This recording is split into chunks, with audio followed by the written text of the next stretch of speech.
Hey guys, it's Mark. And it's Michelle. And we are back for another episode of This is Mark and Michelle. Sorry. We're delete. Yeah, we're getting hooked up to Instagram. Hold on just a second, guys. I was making sure I was actually in Heal Your Autism. Okay. There we go. We're live now on Heal Your Autism on Instagram. Yay! Okay, here we go. Well, it's been a crazy day. Yeah. I had an early morning meeting at work, so I had to get up at 5:30. Done with that crap. After he worked until 10 last night. So anyway, but then I had to take a nap and all that good stuff. And Michelle, then things are happening. Hi, Michelle. And so what we're going to continue on with today are some of the autism technical terms from autism recovery. And we're going to start with spectrum today, because everybody has heard that autism is on a spectrum. Well, it's true, but let's be honest. Everybody is on a spectrum of some type or another. Autism is just one spot on that spectrum, right? Neurodiversity encompasses the entire human race, not just one small segment of it. But a spectrum, a range of mental disorders of the neurodevelopmental type. And I'm going to put emphasis on physical development here, because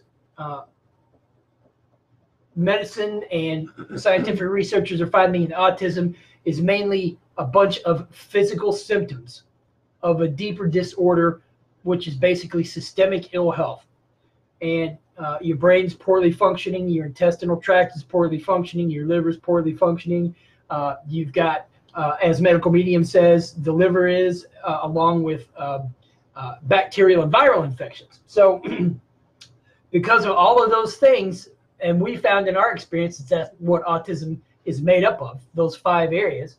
Or possibly we're going to add a 6th as beliefs, because if you don't start changing your beliefs, you'll never change any of those 5 areas. Yeah. So, but it's a range of physical disorders that affect neurology and development. And so, and I would, when I saw you read neurodevelopmental, I was like, yeah, but once you get those metals out, the development happens without any needed assistance. And the neuro part takes care of itself when the metals leave, because the development takes. It's pretty amazing, really. Because we've seen this happen in other adults, and we've seen it happen mainly in kids. So, and it happens quick. So it does. A lot of my healing, we were on the GAPS diet for 4 years. I got some healing out of that.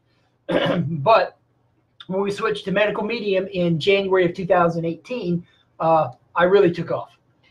Yeah, that heavy metal detox smoothie. And you do so many things. We did the 28-day cleanse. So we jumped right in from having this meat diet to high fat and high protein to raw veg. Right. We went cold turkey like Hi, Marlo. Marlo! And, I lost my track because I said hi to Marlo. Yeah, you were talking about how we went cold turkey into the raw food in the 28-day cleanse. But what were we talking about before that? The high fat, high protein diet. Never mind. Okay. Just go on. All right. We'll move on to the next one. Stimming behaviors. Self-stimulatory behavior, also known as stimming and self-stimulation, is the repetition of physical movements, sounds, words, or moving objects. And I had 2 or 3 major stimming behaviors. Rocking back and forth. Even when I was sitting, I would rock back and forth like this. Well, a little too close. So anyway, I can't be fully demonstrative in my demonstration. And then I would rock back and forth standing up. 2, clear my throat a lot. But we realized that comes from strep viral infections. And then listening to pieces of music over and over and over and over and over again, hundreds of times, not dozens, hundreds of times. And their stimming behaviors were calming for me. And you'll hear most people who are on the spectrum say that, the autism spectrum to be specific. And So ordering things, I did that a little bit, mainly when I was younger. Younger being 20s. Putting things in order? Putting things in order. Yeah, or ordering at things. McDonald's. Yeah. Well, yeah. Well, ordering at McDonald's comforted me too because it was crap food. And but then so did bunches of pasta and wine and bread and everything else. So and ice cream. But anyway, oddly enough, why not? Because that'd be true. Eating was a stimming behavior. That's a really interesting thought, Mark. Food is a stimulus, but eating is a stimming behavior. Not just for people on the autism spectrum, but for MTs as well. And I ate a lot to calm myself down. And it helped because it drugged me and put me in a coma. So technically it was a drug, but it was a stimming behavior as well. And I never could eat if I was upset. And I've since learned that it's because when you get that upset, you release adrenaline, and that makes you not hungry. Okay. All right. Well, I can see that. And I was always... You're so sensitive, though. You get that upset really easily. So I can see that. All right. But stimming behaviors. And a lot of you have kids who jump or flap their hands or make noises. Who do this. Mm-hmm. And there was a Japanese guy who wrote a book called Why I Jump. And he did exactly that as a stimming behavior, I'm assuming. And but that's what stimming behaviors are. We even have a link here in the book. The book is Buried Alive: One Man's Journey Out of Autism. It's the free ebook at www.healyourautism.com. Yep. And this is a glossary in the back of the book. Right. All right. So let's move on to the next word. You ready? Streptococcus. Okay. All right. Strep for short, but it stands for the genus Streptococcus. These are basically bacteria, round bacteria that form chains. And it's a genus of gram-positive coccus, or spherical bacteria that belong to the family Streptococciae within the order Lactobacillus, lactic acid bacteria in the phylum Firmicutes. Okay? Because they sound cute. Firmicutes. Firmicutes. What is that? Firmicutes. I don't know. We'll have to look it up. But Firmicutes. Go down there. Oh, is there more? Oh, it might not. It's just a link. But it's the link in Wikipedia if you want to read it. Streptococcus causes lots and lots of trouble. Yep. And not just autistic people. People on the spectrum have this. And I've had adults say, oh, I don't have any of that. Never mind, you have the behaviors of it, but they're not aware of who they are. If you have sinus issues, anything chest up, he says, is streptococcus. Is strep. So like ear infections, sinus infections, allergies, bronchitis, all these things are strep. And they become antibiotic resistant. They do. And we've done whole shows on strep, so if you want to know more. Yeah, a couple of them. And but you treat those using supplements like lemon balm, echinacea, cat's claw, golden seal. We use colloidal silver as well, and that works really well. Zinc. Those are also things that help fight viruses as well. Right. You double duty out of those things. And so streptococcus is a problem because there are two disorders that some people link to autism called pandas. And those are psychiatric and neurological disorders associated with strep, both of those associated with strep, right? That means that it affects your thinking, it affects your neurology, it affects your behavior. And yes, they do, because even I had one of those, and although I wasn't diagnosed with it, but I fit all the criteria. So because I did, I started treating for that. Well, medical medium says that pandas is not a strep thing as it is a viral thing. But he does say that viruses and strep are together, go together. They hang out. And so I started treating my pandas behaviors as if it was a viral thing, and it all went away. So now that using pretty much the same medicine, same supplements to treat for the virus stuff, also treated for the strep stuff. So it probably killed them together. Oh, yeah.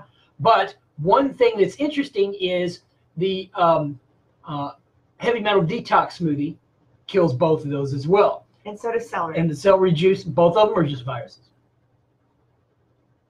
Oh, I can't answer that definitively. Okay, we'll say at least viruses, right? So if he says it's viruses, the celery juice helps kill viruses.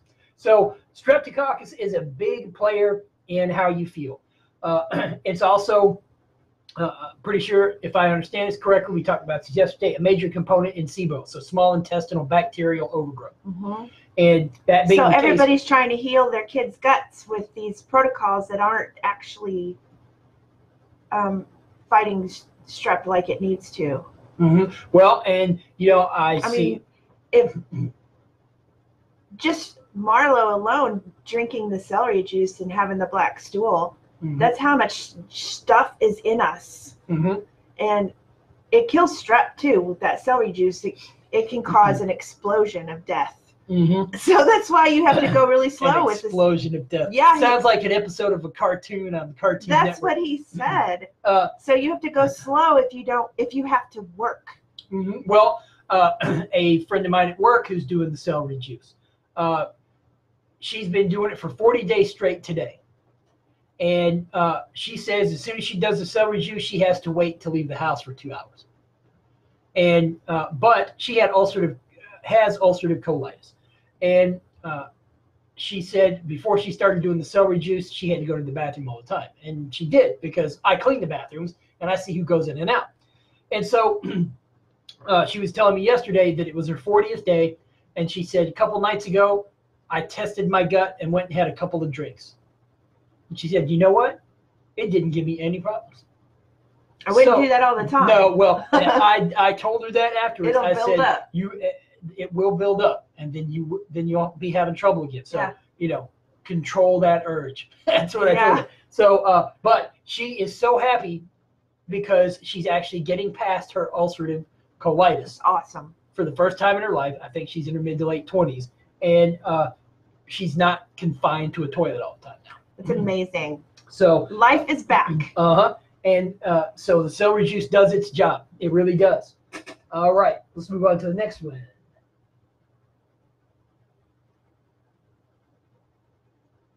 You went too far. Okay. Theory of mind. All right. Theory of mind is something that you might hear me talk about here and there, but it is a major problem with those on the autism spectrum. And what the theory of mind means is this: the ability to attribute mental states, such as beliefs, intents, desires, emotions, knowledge, etc., to oneself and to others, and to understand that others have beliefs, desires, intentions, and perspectives that are different from one's own. That was a direct quote from the Wikipedia article? Yeah. Those are all direct. Wow. That's everything I've been saying, and it's backed up by the Wikipedia article. Now, who's backing that up? So right. Because I don't completely trust everything on Wikipedia, but some of this stuff I do. That's interesting because when I was autistic, I never guessed or never thought that other people believed differently than I did. And so, and I could never tell what the other people might be thinking. Well, the theory of mind basically says that we have a part of our brain that is able to do that. It's able to figure out what other people are thinking, what they might be going to do next. In other words, to somewhat help predict other people. And NTs do that as a matter of course. That's just the way it works for them. They don't even realize they're doing it because they've never thought about it, the vast majority of them. And the only reason I thought about it is because I couldn't do it, but I could tell they could do it and couldn't figure out why I couldn't do it. Well, that means that part of the brain isn't functioning very well or at all for those of us who were on the spectrum or those folks who are still on it. And that makes for a very difficult life, not being able to attribute mental states, beliefs, intents, desires, that kind of thing. And interesting, I never saw this before. It says to oneself. If you can't do that for yourself, I'd say that is a trait or characteristic of alexithymia, the inability to recognize and label one's own emotions. Well, then we get back to sense of self, which we've done a show on. And that means if you can't attribute mental states to yourself, how do you know yourself? I mean, seriously, how do you know what you're thinking and how you are going to react in a certain situation? You don't. I didn't. Now, that may not be true for all folks on the spectrum, but when I was on the spectrum, believe me. Well, we learned that Mark was pretty more severe than we expected in doing the healing.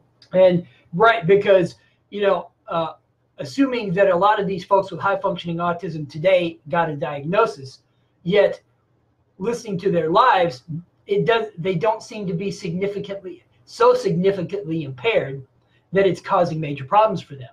I was so significantly impaired that I had problems every day. Yeah. Every week, every month, every year. hour. Yeah. Every second. Literally, because my daily existence was a struggle, because she lived through a good part of it. And so she knows.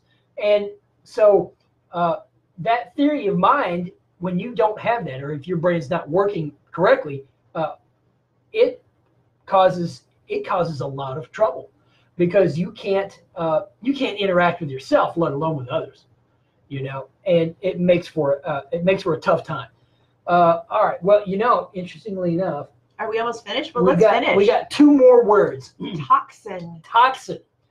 Toxins can be small molecules, peptides, or proteins that are capable of causing disease on contact with or absorption by body tissues interacting with biological macromolecules such as enzymes or cellular receptors.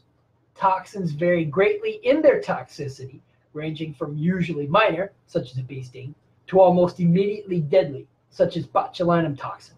All right, I'll break that down simpler. Toxins are small molecules. They can be proteins, peptides. Peptides are a slightly smaller molecule than a protein. And they cause disease either immediately on contact or by absorbing into tissue, skin, whatever else. And it says here that they range in toxicity from something as simple as, well, I would consider even a mosquito sting a mild toxin because it makes you itch. Right. But then it goes from, say, mosquito and bee stings. Bee stings are a lot more, to me, that's more powerful. Yeah. But then from mosquito stings, bee stings, to botulinum toxin, which is immediately deadly when you breathe it in.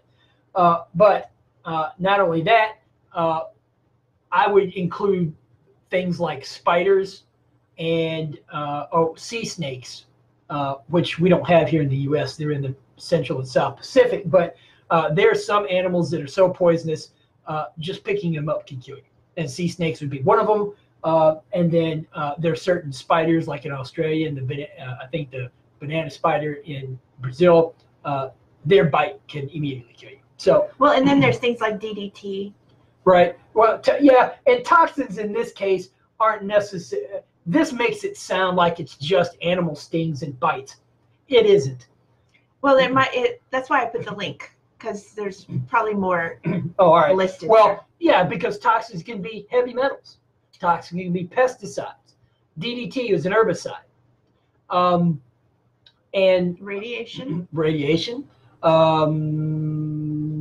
Toxins can be viruses. Yeah. Well, viruses produce neurotoxins. Right. Some viruses do, not all, and some bacteria produce neurotoxins. So anyway, like cyanobacteria. But anyway, that's what a toxin is. We're trying to eliminate them. Yes. And all right, move on to the last one. The last word in our glossary is virus. A virus is a small infectious agent that replicates only inside the living cells of an organism. Viruses can infect all types of life forms, from animals and plants to microorganisms, including bacteria and archaea. Archaea are like bacteria. They're single-celled organisms, just in case you're wondering. And viruses are what is causing the autoimmune explosion in our world. Viruses are so small, they're much smaller than bacteria. They're much smaller than a single cell in your body. Millions of them can be produced by a cell in your body once a single virus takes over that cell. And I remember in a lot of the biology classes, we debated whether viruses were life forms or not. I don't really consider them life forms. They're just a collection of proteins that works really well at replicating themselves and destroying their host cell. See, to me, if they were a life form, then they're a stupid life form. Because if they kill their host cell, then they die. So, well, I don't know. Maybe they don't, because if they're not really alive, they're not really dying. They just don't have another host. They don't have that host cell to keep reproducing. The medical medium says they eat. He says science doesn't know that viruses eat. Well, so he says they eat. Well, oddly enough, finding that one paper from 95, well, maybe it was 2007, about HPV-6, HPV-7, EBV, and maybe one other virus that actually need heavy metals to reproduce. I would say that that's eating. That is eating, and they eat the heavy metals. So if you don't do that heavy metal detox smoothie, you're not helping get rid of those. Right, and you have to do that heavy metal detox smoothie because it deprives the strep and the viruses of food that they need. And they really do, because in my experience, the more I detox out heavy metals, my pandas, which was / strep viral, and then viruses and other bacteria died off because they could no longer survive anymore. That and all the herbs we were killing them with. Well, exactly, that too. And the food. I can't believe how much food heals. Yeah, just raw fruits and veg really do a number on your healing if you're willing to do it. And you know what? I'll even say this. For those of you folks who think autism is a great thing, okay. But you know what? How about you just improve your health? Just eat raw fruits and veg. Make you feel better. You know? No, you won't lose your autism, but it'll make you feel better. And so why don't you just feel better? Do that, you know? A woman I used to know, she's on the spectrum, but her health has seriously declined. And if she ate healthy, her health, she would, you know, if she ate the medical medium, even if she didn't do the heavy metal detox smoothie. Well, we're not going to eat Anthony. No. And even if she ate the medical medium, and she might not find that as healthy as anyone else. So, right, as fruit. So, but that would seriously improve her health, and her life would be much, much better. You know, and over a very long period of time, 10 years, it might actually make her lose her autism. So gradually she wouldn't know it. Who knows? But anyway, just be healthy. I thought you were going to say just be happy. That takes work. All right. So does being healthy. It does. But, you know, to me, it's been easier to be healthy than happy. Well, so, you've got to be healthy to be happy. Well, agreed. So maybe I'll get there. Well, but anyway, I did anyway. I'll follow you. Are we done now? That is. We are finished with the glossary in the book. That is the glossary in the book. And we appreciate you hanging on for the 10 episodes, I think, that it took to get through it. That was quite a few. I think it was about 50 words. You think so? 50 words. Because we did some other lives in between. We did. But anyway, all right, guys, continue that heavy metal detox smoothie. Continue that celery juice. Continue the lemon water. Definitely check out Buried Alive, One Man's Journey Out of Autism at www.healyouautism.com. And then you'll have all kinds of questions and want to get started on your own journey. So go to the next page where you can purchase our book, Heal Your Autism's Do-It-Yourself Guide, Healing Begins in Your Kitchen, which is the step-by-step path that we took to get where we're at. And you can be there too. And now we have a new support option, 30 days of unlimited Q&A, question and answer via some messaging app, whatever you like. Yeah, whatever you like. You can ask us as many questions as possible. We'll get back to you for a month. I'm not sure what the price is on that, but that's all right. You can $57 a month. That's really good. You can get access to one-time fee. If you want a second month, you buy it again. Exactly. All right, guys. We will see y'all tomorrow. Okay. Have a great day. I guess we'll see y'all tomorrow. Yeah, we will. All right. Bye.